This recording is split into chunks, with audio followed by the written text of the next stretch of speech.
ആളില്ലാത്ത രീതിയിൽ മാറുകയാണോ മലപ്പുറം DTPC? തിരൂർ താഴെപ്പാലം പുഴയോരത്ത് രണ്ടുപേരെ നിയമിച്ചത് എന്തിനു വേണ്ടിയാണ്? പുഴയോരം വൃത്തിയാക്കി സൂക്ഷിക്കുന്നു എന്ന് പറയുന്നത് സത്യമാണോ? നിലവിൽ ഇവിടെ ജോലി ചെയ്യുന്ന രണ്ടാളുകളെ ജനുവരി 1 മുതൽ മറ്റു പ്രദേശങ്ങളിലേക്ക് മാറ്റി നിയമിച്ചു എന്ന് ഓർഡർ രേഖാമൂലം ഇറങ്ങിയിട്ടുണ്ട്. ഇവിടെ നിന്നിവർ മാറാത്തത് ആരുടെ പിൻബലത്തിലാണ്? ചോദ്യം ചെയ്യപ്പെടാൻ ആളില്ലാത്ത വിഭാഗമായി മാറിയോ DTPC? മലപ്പുറം ജില്ലയിലെ തിരൂർ ടൂറിസം പാർക്കിലെ 2 ക്ലീനിംഗ് ജീവനക്കാരെ പടിഞ്ഞാറേക്കര ബീച്ചിലേക്കും താനൂർ ബീച്ച് പാർക്കിലേക്കും മാറ്റിയതായി 31/12/2025 ജില്ലാ പ്രൊമോഷൻ കൗൺസിൽ സെക്രട്ടറിയുടെ നടപടി വന്നിരുന്നു.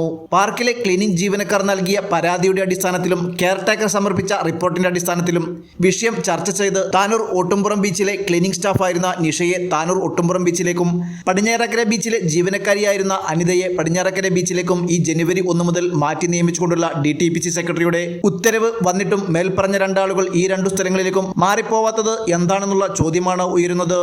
തിരൂർ താഴെപ്പാലം പുഴയോരം വൃത്തിയാക്കുവാനായാണ് ഇവരെ വച്ചിരിക്കുന്നത് എന്നാണ് അറിയുന്നത്. അങ്ങനെയെങ്കിൽ ഈ മേഖല വൃത്തിയാക്കുവാൻ എന്തിനാണ് ഇത്രയും തുക മുടക്കി 2 ആളുകളെ ജോലിക്ക് വെച്ചിരിക്കുന്നത്? ഇത് ആരുടെയോ താല്പര്യപ്രകാരം മാത്രമാണ് എന്നും അന്വേഷിക്കേണ്ടതുണ്ട്. പുഴയോരത്ത് ഇപ്പോൾ നിലവിലുള്ളത് ഒരു കച്ചവട സ്ഥാപനമാണ്. ഈ പ്രദേശം ഇവർ തന്നെയാണ് വൃത്തിയാക്കുന്നത്. അത് കഴിഞ്ഞ് താഴെപ്പാലം ബസ് സ്റ്റോപ്പ് ഭാഗത്തേക്ക് മുഴുവൻ ഭാഗവും റോഡിനോട് ചേർന്ന വേസ്റ്റുകൾ കിടക്കുന്നത് സ്ഥിരം കാഴ്ചയാണ്.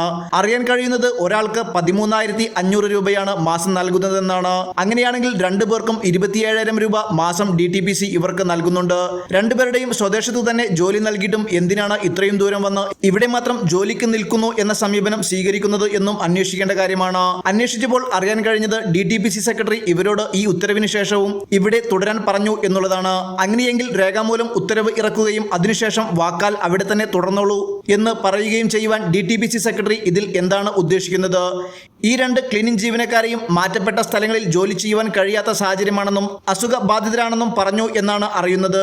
അങ്ങനെയെങ്കിൽ ഇവരുടെ മെഡിക്കൽ സർട്ടിഫിക്കറ്റ് അടക്കം ലഭിച്ചതിനു ശേഷം കാര്യം വ്യക്തമായതിനാലാണോ DTPC സെക്രട്ടറി ഇത്തരത്തിൽ ഇവരോട് പറഞ്ഞത് എന്നും അറിയില്ല. എന്തുതന്നെയായാലും ഇത് അന്വേഷിക്കുവാനും കണ്ടെത്തുവാനും എന്തിനും ഏതിനും മുറവിളിക്കൂടുന്ന ഒരു രാഷ്ട്രീയക്കാരും ഇല്ല എന്നുള്ളതാണോ? ഉത്തരവിറങ്ങിയിട്ടും ഉത്തരവിന് പുല്ലുവില കൽപ്പിക്കുന്നത് ആരാണ്? എന്തിനു വേണ്ടിയാണ്?